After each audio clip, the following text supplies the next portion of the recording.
My body did not change when I found the right program. It changed the day I stopped treating my body like a problem that needed fixing. And that distinction is everything. Don't forget to subscribe, like, and this video so that others can benefit the shift. For years, every training session started from the same place. The mirror, the measurement, the gap between where I was and where I was supposed to be. The quiet, persistent belief that the current version of my body was a version to be corrected rather than a version to be developed.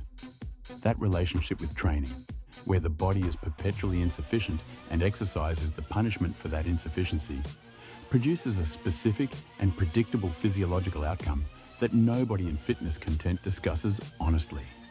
It elevates cortisol chronically, not the acute cortisol of a hard training session, which is productive and recoverable. The chronic cortisol of psychological stress, of viewing the body as a failing project rather than a capable system. And chronically elevated cortisol is the hormonal environment most directly hostile to the fat loss, muscle development, and physical transformation being pursued. The psychology of the pursuit was chemically undermining the biology of the outcome. The shift was not motivational. It was not a mindset mantra or a gratitude practice or any of the surface-level reframes that fitness culture offers as psychological solutions to what is actually a neurological problem. The shift was functional. Training stopped being about correcting the body and started being about developing its capacity. What it could do, carry, sustain, recover from, and progressively demand more of. The body became the instrument rather than the project. The metric became capability rather than appearance. The cortisol associated with the psychological burden of insufficient appearance dropped. The hormonal environment shifted. The body responded to the improved biochemical conditions by doing more effectively what years of punishment-motivated training had been trying to force it to do through sheer effort and accumulated self-criticism.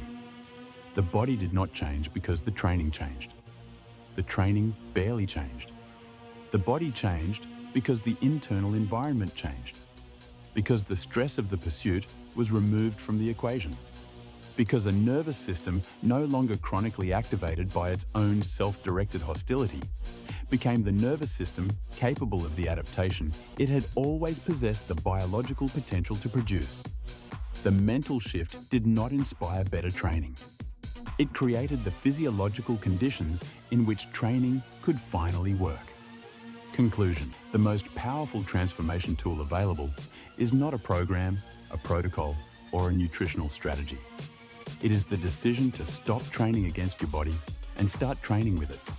That decision does not produce a dramatic before and after in the first week, but it produces something more valuable: the biochemical environment in which your body finally receives the signal that the effort you have always been putting in was always worth responding to.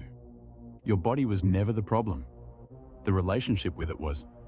Change that, and everything else follows. Alternative.